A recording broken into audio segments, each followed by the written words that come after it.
Hello, good evening, and happy Friday. We are coming to you live with episode 13 of our weekly album discussion streams.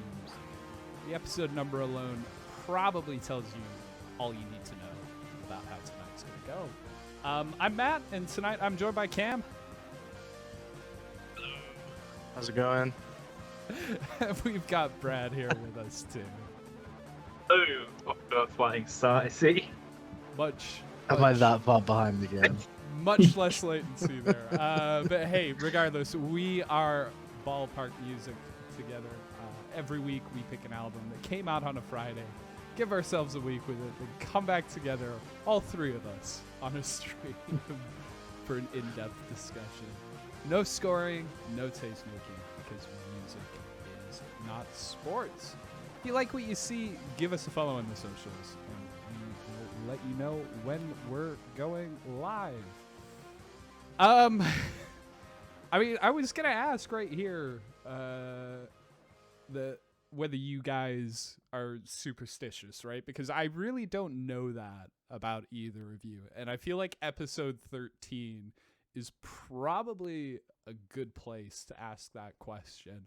But I mean, really, it's just been answered right there, right? Like, I don't know if I'm superstitious, but no, I'm not superstitious. Now that I think about it, never had to answer that question. No, I have no superstitions, and zodiac signs are stupid while I'm at it. ooh, we get a zodiac sign reference in the lyrics tonight, and it's a good one too. But yeah, Brad. It's stupid. Brad, how about you? Are you superstitious? No, not really. I think maybe the one I would follow is don't walk under ladders, but I think that's like possibly common sense rather than superstition. It's more logic based, isn't it? It's just like if like the superstition was like don't walk up to a man who's wielding a knife in the alley, you wouldn't just be like, "Oh, you're so superstitious," right? No, it's pretty much where sports are involved. I will become superstitious, right? I've got my lucky jersey, I've got my lucky socks and stuff for when the Packers are playing. Beyond that, not so much. But again, I'm ready to be proved wrong tonight here on episode 13 of our weekly album discussion series. If I was the same as you, Matt, it would be really, really difficult to do that because every time Liverpool won something, I've been somewhere that is more expensive than I can be every week.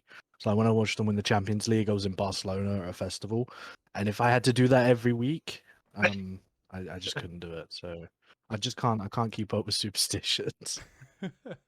Well, I mean, mine aren't particularly expensive superstitions. They're actually quite cheap. It saves on the amount of money you have to spend like washing and things like that. You know, it's just like jersey's got to get the lucky grime on thrifty there. superstition. Man. Exactly. Yeah. It's not like Like what the cost averse person that's superstitious. Have your lucky socks never been washed?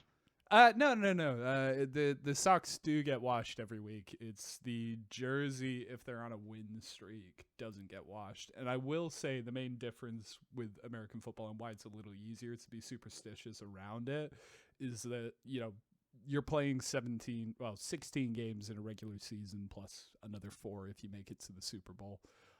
So it's not like a long season, like going from August through till April, May. Is that when soccer happens? Something like that. Yeah. So, you know. May, Yeah. Yeah. It would have been a pain if, you know, I was an Arsenal fan during the Invincibles, I guess. But I am not, and I was not. So we're all good. Look, just before I ask our usual question, I'm going to give everybody, including our listeners at home, an opportunity to sample their drinks for the night. Cam, in all of our Black Midi Fever Dream discussion last week, we didn't get a chance to catch up on the big album anniversary of last week. So how many times did you listen to Gish on the album's 30th anniversary? Once, actually just the once. I and you know what? I listened to a couple of songs from it and then I went straight to Siamese Stream. So, I didn't actually give Gish probably what it was due, but I've listened to that album a lot over the last few years. Hey, I didn't say the name of the band once. You could spit those drinks back up. It was inferred. And almost preemptive as well, because we're watching your lips move before we're hearing what we're hearing. So it's just like, did he just say Smashing Pumpkins? Can't really tell. Probably drink anyway. And yeah, look, I mean, that's going to take us on to our big question that we ask every single week. Cam, you're going to be going last on this one because, you know, like I said, I want to get a fulsome review. Brad, what are you drinking tonight? I'm slightly late to the White Claw party, but Wait. I've currently got a White Claw mango and a few others on standby just in case. Good. Welcome to the seltzer life, my friend. It's a good place to be. We aren't going with a full seltzer lockout tonight. I did look at the hard seltzer options when I went to the shops earlier, and I didn't have any luck. So instead, I've got a Blue Moon, which is probably my favorite beer, and I haven't had it for a long time, so I'm looking forward to sinking a couple as we go. But yeah, Cam, you are trying something out tonight, aren't you? You got an orange for your Blue Moon. I haven't got an orange. No. I walked out of the shops, and at that point, it was too late. I was already down the road, just like, fuck, haven't got an orange. So I'm drinking in the light of seltzer. I thought I'd try the Bud Light seltzer. Look at that. It's a, you know, the Budweiser Corporation's answer to White Claw, and it's here in my hand, and I'm drinking it. So you've got what? Lemon lime, right? Lemon lime, yeah. It is- Alcoholic sparkling water with natural flavors. It is lemon lime time, but what's lemon lime time taste like, feel like, etc.? You know, White Claw and the taste of that? Yeah, it tastes like that. Well, that's good then. It's no difference. There's no difference at all. It tastes exactly the same. Very good. Very good. Look, so there we go. Yeah, we've got a big old seltzer thing. I'm sorry, I was distracted. I've just had to ban somebody from our chat for the first time, which was great fun. Oh, Why? what happened? Why? Somebody was selling bots. Yeah, you got to tell us why. Selling bots, asking if we wanted to be famous with our followers. So, see you later. Yes. See you later, that guy. I want to be famous. So all I could just say was yes in response to your seltzer review. But I was actually, you know, very much looking forward to hearing that as somebody who wants to try out the Bud Light seltzer. So It's the same price as White Claw. It tastes exactly the same, and as me and Brad discovered earlier, if you hold yours up, Brad, Moved on to a the mango. cans are almost. It's pretty much identical. Oh, sorry, yeah, but the cans are almost exactly the same. I'm almost 90% certain that they're not actually different drinks. there is going to be a Good, though. theme tonight of us trying out new things, right? We're going to mention that a few times here tonight. I got to say, I'm looking forward to us trying out becoming like the place on Twitch to come to for your hard seltzer reviews. Like every week, we'll get a new one in, we'll try a new one out, and go from there. But that's How many are there? more and more every week. Like more and more every week, as you know, this is a crest of a wave that hit the US a couple of years ago and has only just started to work its way over this side of the Atlantic. So I've seen the future. There is a lot more to come. Bud Light, tip of the iceberg, pal. But look, yeah, like I say, that is for the future. And tonight we are going to be talking some music, and I will bring up the album artwork for the album we are discussing tonight. And that's right, it's our second rap album that we are discussing on our streams. It's Lloyd Banks's new album, The Course of the Inevitable. First studio album release in over a decade for the former G Unit rapper, and let's take a look at the press release. This was released on Money by Any Means Inc. G Unit's prodigal son, Lloyd Banks, made his highly anticipated return on Friday with his new album, The Course of the Inevitable. The new album boasts appearances from other well-respected spitters like Styles P, Benny the Butcher, Freddie Gibbs, and more. These features are spread across 18 tracks, produced by Chase and Cash, Dual Output, and others. Banks has been teasing the COTI acronym on his social media for a while, but it wasn't until he dropped the album's cover art starring his son Christopher Lloyd III that things started to feel real. This was paired with a trailer for the project that only added to the anticipation. The Course of the Inevitable marks the end of a drought for Lloyd Banks fans. The album is his first project since 2016's Halloween Havoc 3, 4 Days of Fury. It's also the rapper's first official studio album since HFM2 brackets The Hunger for Money 2, which dropped in 2010. But this hasn't stopped him from giving fans a few loosies, like the track he delivered for Griselda's conflicted soundtrack, Element of Surprise. Look, I know that it's 50... So I'm just laughing because I know what a Lucy is, thanks to Dave Chappelle. Pass me by. I hope I haven't said something I shouldn't have said. No, it's a single cigarette that you buy at a convenience store. That's all I'll say. That's good. Yeah, I know that it's 50 Cent related, but there's something needlessly funny to me about an artist who is one letter swap away in their name away from being called Lloyd's Bank, releasing an album on a label called Money by Any Means. Just wanted to get that out of the way off the top. And yeah, look, I mean, this probably happens way more than I realized, but it's worth mentioning that we're talking about an album that has topped the US iTunes Store's all genre sales chart on the day of its release. It unseated Sour, which we spoke about a few weeks back, and just about eked out the new Rise Against album, which came out this week too. Given what I've said in the past about my engagement with this genre, though, it probably won't surprise anyone when I say that I wasn't educated about Lloyd Banks prior to listening to the album. But Cam, you had suggested that this album was generating a bit of a buzz, right? Yeah, well, one, as you mentioned, he doesn't ever release music, or very rarely releases music, so people always looking out for. I mean, obviously very talented in what he does. Yeah, and also he was huge, man. He rode the crest of that G Unit wave. There's songs of his that you will know that were huge chart toppers. On Fire is the big one, I think, that you probably know. If you heard it, I think you definitely have heard it in some sort of context.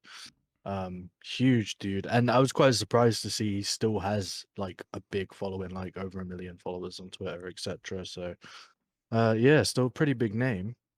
Just very inactive. Yeah, my understanding is he's done quite a lot of mixtapes and things like that, but not had a full album from him for a while. Quite a while, 10 years plus. Yeah, I mean, so obviously, a bigger artist, a wider following than I probably would have realized. As you say, I haven't actually listened to any of the other tracks other than the album because we'll get into it, but there was a lot of meat for us to get through there. Yeah, it may well be the case that I know a couple of these, but I mean, both of you guys, had you aside from him being huge, listened to a lot of Lloyd Banks before? Just from, the bling rap era days when he was in the charts and things like that. I never sat down and listened to a full Lloyd Banks. Oh, maybe I don't know. Such a long time ago, that his music would have been relevant to me. The only reason I've still heard his name of recent is because he's been mentioned by the guys from Griselda from time to time. He seems to be quite well respected across communities, like across a lot of different communities as well. So kind of speaks to his talent and what he brings. But obviously, yeah, just been quite inactive lazy, if you will. So, yeah, I think that's really it. And how Yeah, about lazy. You're coming to that, I think, later on. But yeah, no, not apart from the G Unit kind of wave that we've already mentioned. Great. Yeah, I will say I'm glad that we got a chance to come back to the genre after a few weeks of sticking in our relative comfort zones. Though I guess not to labor the point, but that Black MIDI album, not exactly comforting. But yeah, I was ready for another dose of hip hop after our Conway discussion a few weeks back. Welcome the opportunity to learn a little bit more about the heritage of G Unit. Um, Beyond knowing a few 50 tracks and having an awareness of the 50 Cent video games Bulletproof and Blood on the Sand, not really a part of music history that I have engaged with too much. So yeah, Bulletproof review, go. not good, not good. Blood on the Sand, worse. um, so Bulletproof better than Blood on the Sand at least. Blood on the Sand, fantastic. They canonically kill off 50 Cent at the end of that game. I think they were hoping for another sequel, but didn't happen. So instead, it's just, 50 Cent's dead now, I guess. You know what? Didn't know that there was another one. Yeah, there are multiple 50 Cent video games. Have you watched Power on Netflix? No, actually. 50 Cent. Short review is same as most Netflix series, strong start and then kind of tapers off as you get out, I think. But yeah. I wonder why that would be relevant tonight. Look, you. Come on, let's go in with an open mind here. Let's try and keep this going. But yeah, I mean, look, we'll move into the track by track here. Usually, we'd be doing our thing and going through this album song by song. We're going to switch things up a little bit this week. And as I say, try something new. Reason for this is simple. The Course of the Inevitable is an 18-track, 1 hour, 8-minute long opus for us to be able to do the album justice and properly discuss all the elements while making sure that this stream doesn't last 5 hours. And seriously, it took us nearly 2.5 hours to get through a 30-minute long album a couple of weeks back. How long do you think it would go if it's an hour and 8 minutes long? We did think it would be a good chance to try out a new format. So tonight we'll be splitting the album into 3 sections, discussing the 6 tracks that make them up at a time. We're not locked into doing this going forward, by the way. I'm sure the track-by-track format will return for albums that make sense for us to approach them in that manner in the future. And honestly, it might well be the case that we try out something else if we bump into a longer album further down the line. But it just felt like the right way for us to approach this album. Excuse our inevitable mess tonight as we try and work out the kinks, and sound off in chat or in the comments on YouTube with your thoughts about the format. Anyway, let's get into it. So we've got our first group of songs. We'll be talking about Propane, Sidewalks, Empathy featuring Freddie Gibbs, Early Exit featuring Rock Marcy, Formaldehyde featuring Benner.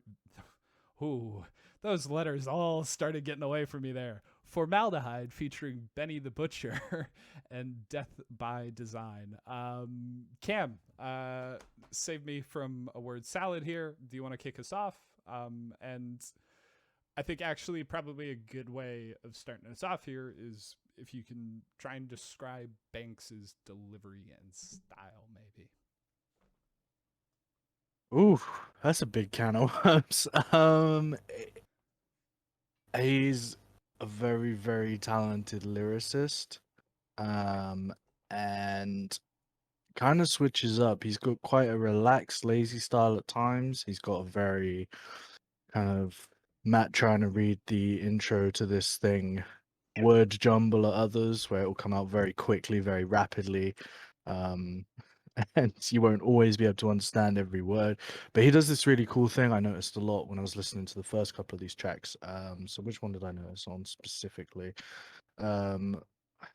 Sidewalks, that was it. Sorry, Sidewalks, where he'll have this kind of thing where he'll have a lot of like words that have K or op in them, like op, and it'll go through those rapidly, but they'll always be accenting the beat or something like that. Spoke with a friend of mine about if people think about this, if rappers do that. Apparently, the likes of Lloyd Banks will. So he's very technical, very like focused minded kind of rapper, which you see a lot on the early songs. And like I said, great lyricist, really kind of a lot of effort and time goes into it, you can tell. How about you, Brad? Did that sort of technical delivery come across, particularly during this first set of songs? Yeah, I think so. I mean, there are a lot of parts where what he writes is kind of at the same time very accessible, but then there are always some like really interesting moments in there as well. And like you say, with the kind of delivery there are definite shifts between kind of longer wandering lines and those like rapid fire, kind of quickly delivered bits, which really help to kind of amp up the energy that we're getting through. It adds some like nice variation in there as well. Yeah. It's interesting that you say accessible, right? I've got a note written down on propane where I say, like, this is what I think of when I think of rap. It was very much a song like that. You know, it was relatively simple, I think, beat, you know, keys in there, flawless rhymes down to a needle scratch outro. And, you know, it felt like rap to me. I went, yep, this is rap, which, you know, probably tells you just about as much as I know about this genre, especially considering my note before that just says a song called Propane can start with one of two things: the sound of gas or a Hank Hill sample. Lloyd picked the wrong thing. Yeah, that's about where my expertise is. But yeah, Should have gone with the Hank Hill sample for sure. exactly. I mean, you know, the texture that sample gives at the beginning is fun. It definitely is fun. But if it was just I sell propane and propane accessories instead, like, I'd be all in at that point. All in. Yeah, exactly. Um, Look, I although, you know, I may not know a great deal about rap, one thing that I've really enjoyed about talking about these albums so far is the amount of sports references that I get to pick out. We've got a lot of them on these first 6 tracks. There's a great one on Propane again, balling like Russell Westbrook, Bill, or Wilson. So shout out to Russell Wilson, the Badger, less so Russell Wilson, the Seahawk. There's some LeBron that's mentioned in here on Formaldehyde, along with the over 7-foot tall crew of Hakeem, Shaq, who's nicknamed Diesel, and Yao Ming. Even that one Russian dude who wrestled bears to train himself for MMA, he gets a shout out on Formaldehyde as well. Lloyd Banks isn't doing a lot for our tagline of music is not sports. There's another. There's been a lot of sports chat. It's another song that mentions Kevin Durant. Death by Design mentions Kevin Durant on it. Conway had an entire song about Kevin Durant. He's quite clearly captured this genre's imagination. And therefore, yes, I can say with certainty tonight, music is sports. Oh no, it's happened. It's finally happened. So, yeah, I mean, sorry, go, Matt. I mean, I was just going to ask. I spoke about Formaldehyde there, and you know that has got Benny the Butcher on it. This set of tracks, we get 3 featuring artists, which is more than we have in any of the other sets. Did you know all of the guys on there? As I say, I think there's one of them that we certainly all know. I will say 2 of them that not everybody on this call does, but help me out here. I think you'll know Rock Marciano. I'm almost definitely sure he was on the Conway album. Actually, thinking about it. and he's certainly been on various Griselda records that I've sent you. So he's a huge name, really good rapper, probably one of my favorite verses on the entire album actually. It really interesting production on it as well. I want to talk to Brad about this. And Matt, if you want to chip in, obviously you don't have to not say anything, but it was really interesting to me. I couldn't tell whether it was horrific production or they deliberately made him sound like he was in a different room. I wasn't really sure what was going on there, but that was it. I mean, it was apparent. It switched from being like this real close up thing that Lloyd Banks was doing to Rock Me Marciano just being down the hall somewhere. So I couldn't tell whether it was lazy production or deliberate. I kind of felt like it must have been deliberate at some. And that was going to be my question too, just to save my reputation here. I've written down, was this recorded in a locker room? So Brad, help us out. Yeah, that I think so. Slight backstory to how we got to this point on stream. We all listened to this on different sources, and the original one I listened to listed all the producers as well on each track. And I think there are almost as many producers on here as there are songs. Somehow, vocal production for Lloyd Banks seems to be pretty consistent. It's slightly roomy. It's not like super dry, super tight like the stuff we were hearing on Griselda before. I think the production is going to be. I think it already is a fairly big talking point around this album. I think it is fairly polarizing as well, whether people kind of like the kind of rawness of it or think maybe it is a bit underdone. I don't know if that is kind of part of working with all these different producers, but yeah, I definitely noticed the shift between Lloyd's vocals and the featuring artists. Not always sounding great, I would say. I think a lot of like the lyrical themes require, you know, your artists to be kind of in your face. I think that is a big part of it. And I think that really works to the genre's benefit when things do feel kind of up close and personal, and it's like that kind of visceral feel that adds. I think when people are placed like slightly further away with lots of reverbs and delays and things, that it does kind of take away from that, like having someone.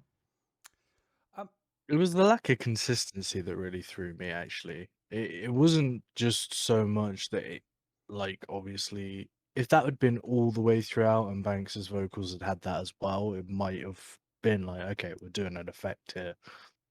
It's part of the song or whatever.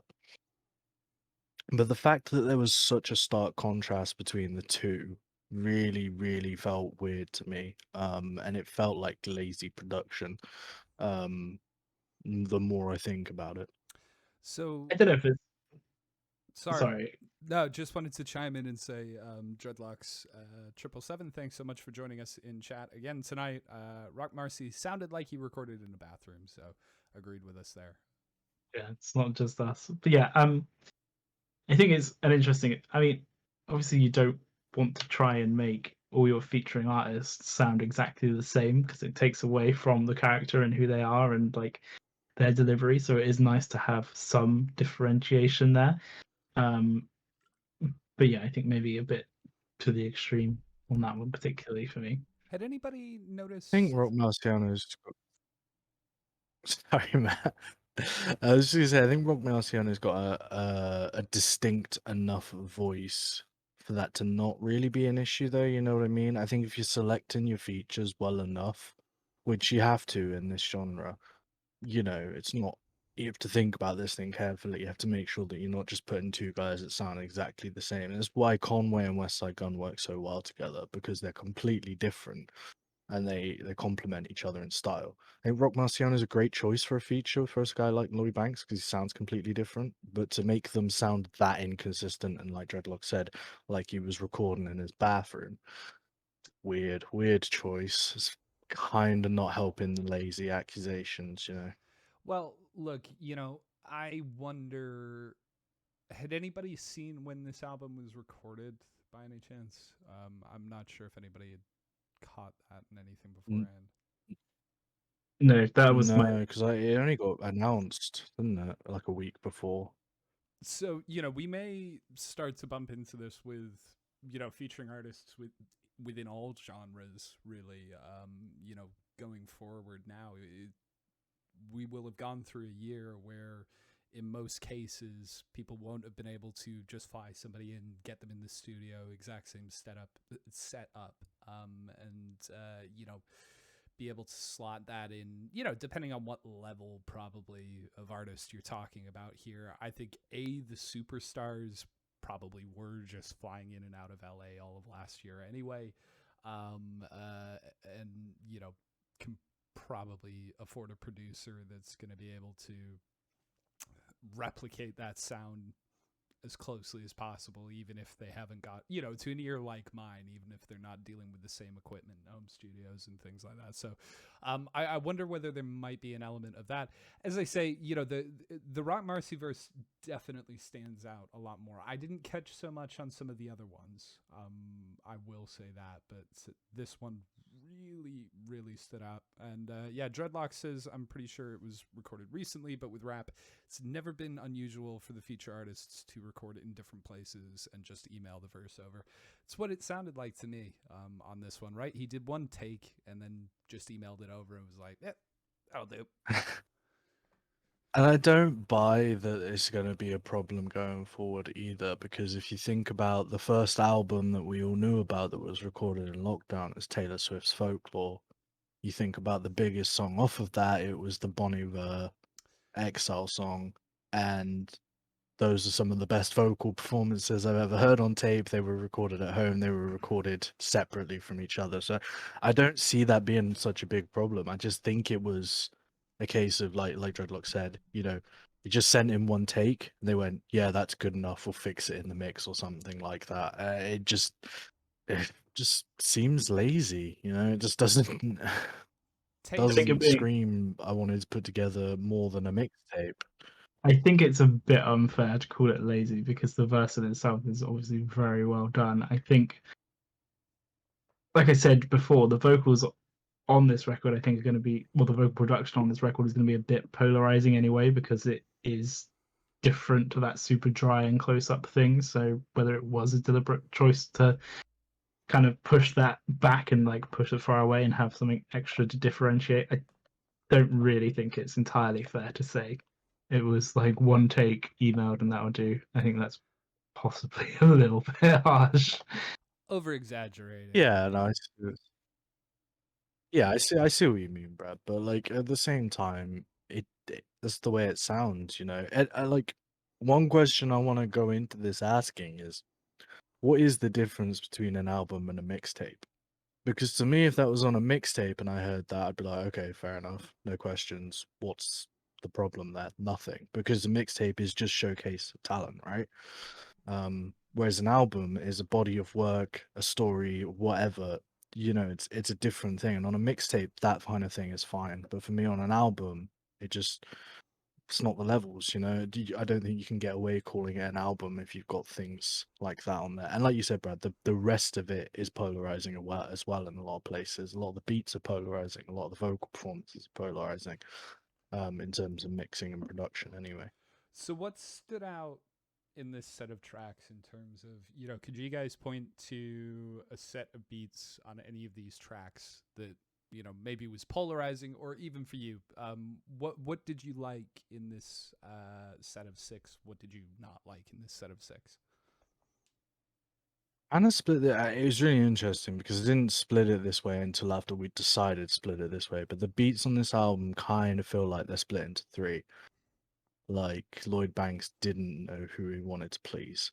So the first, I'd say, let's call it 6 for the case we're doing. They're really grimy boom bap songs. They're very sparse instrumentation wise. There's some dusty piano, dusty drums, that kind of stuff.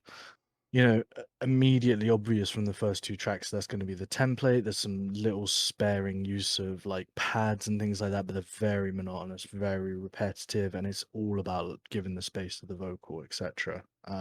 It's got late night vibes. It's not overwhelming at any point.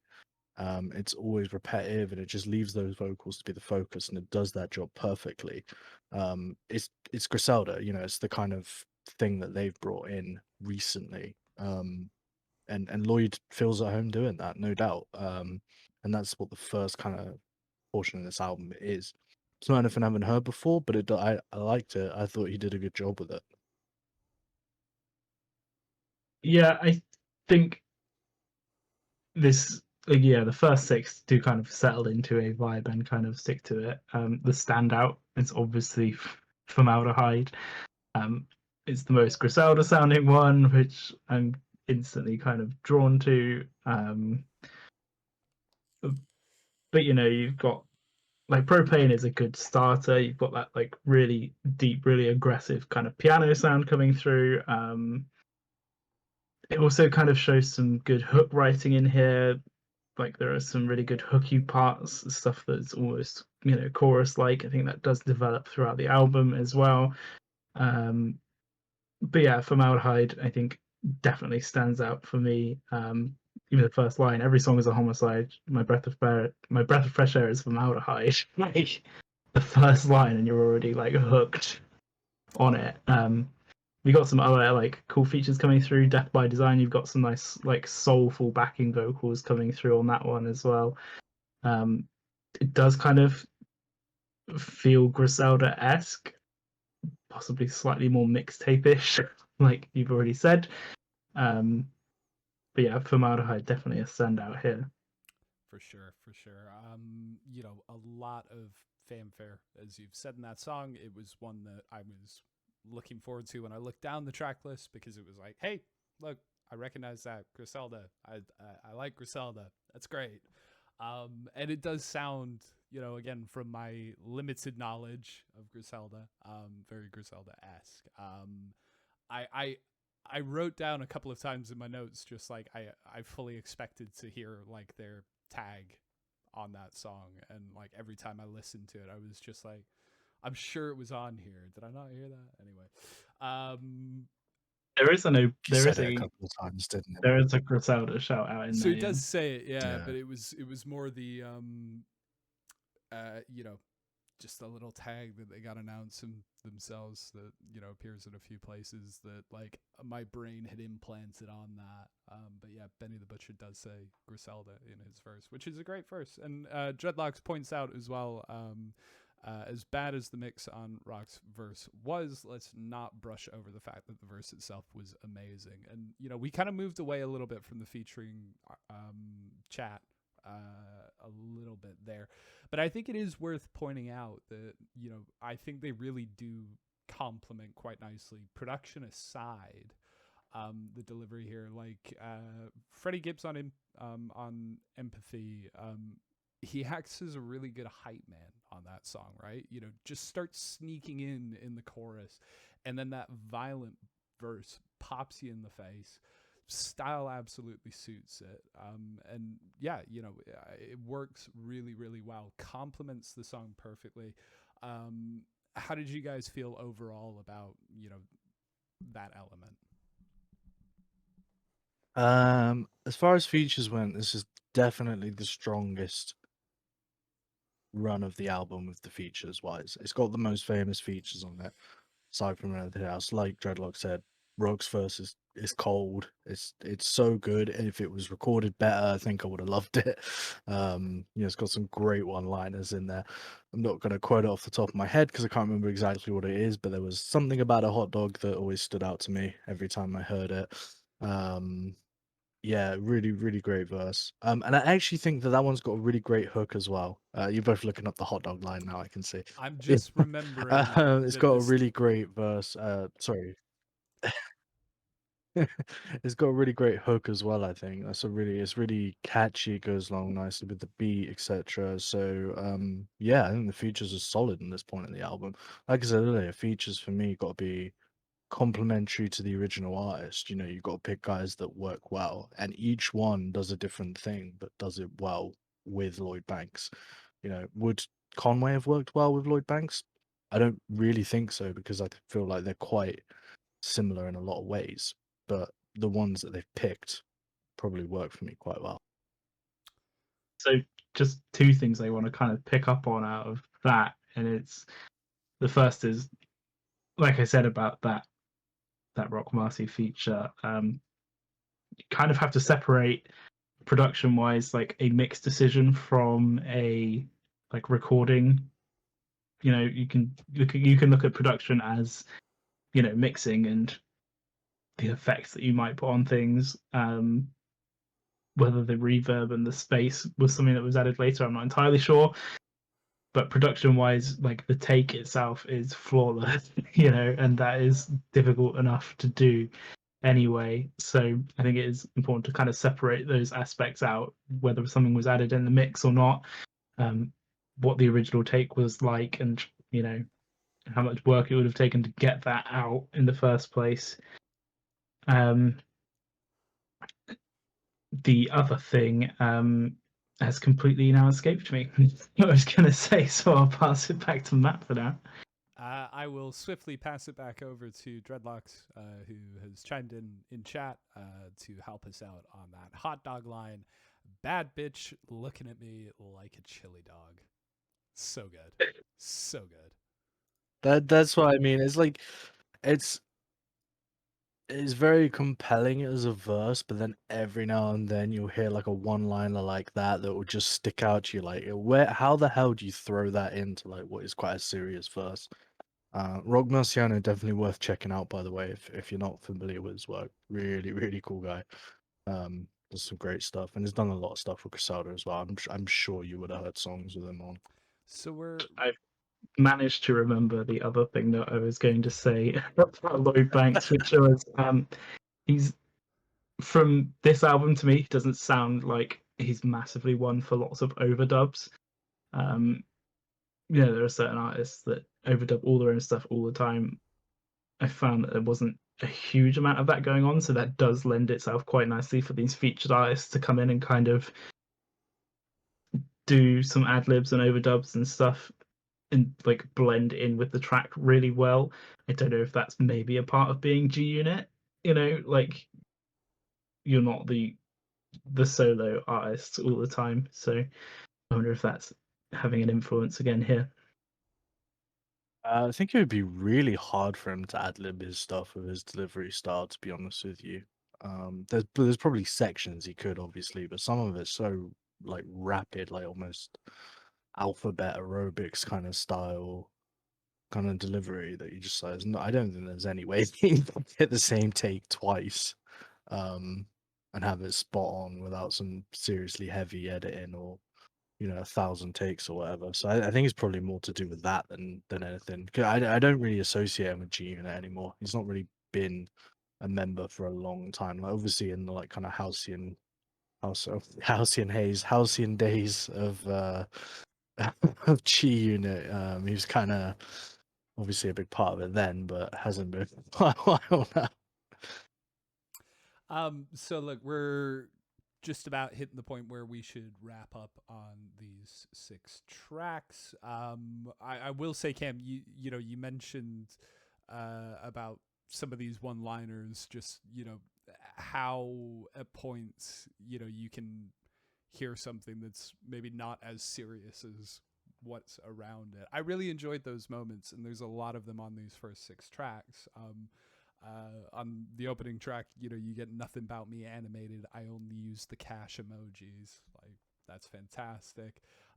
There was a line on Sidewalks, actually, I mean, again, a little more serious, saying, remaining a keeper to my brother, reminded me of the last Ka album, and which had My Brother's Keeper on it.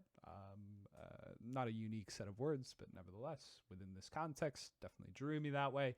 And yeah, mentioned it off the top. This Death by Design features the line, my zodiac's a dollar sign, which I think is just such a wonderfully gratuitous line in an album that, again, you don't get a whole lot of that gratuitous nature in the same way that we did with the Conway album, where it was constantly about Bentleys and Daimlers and things like that. So anyway, guys, I'll say I quite enjoyed this set of tracks.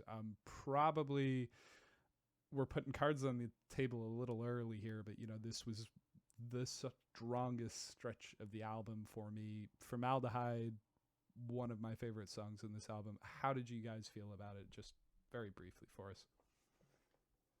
Yeah, same. I think this is quite comfortably, and I don't think we're giving too much away by saying it's easily the strongest stretch of the album. Got the best songs, got the best features. Kind of felt like it was top loaded in that way. It's a long album. I don't think many people are going to get all the way through it, so it's probably done deliberately that you put all your best songs and best features at the top. Yeah, I think the first 6 tracks, they're very strong. Obviously, they kind of settle into this groove. They don't do too much to kind of break out of it or depart from it, especially sonically. It's fairly consistent. Personally, I kind of find it a bit more interesting when he does break away from that a bit. When you get some of the more varied beats coming in, but that's possibly just me. It's all good. We all come to this with different motivations, different things that we like every week. So I'm actually pleased that we haven't ended up being unanimous there.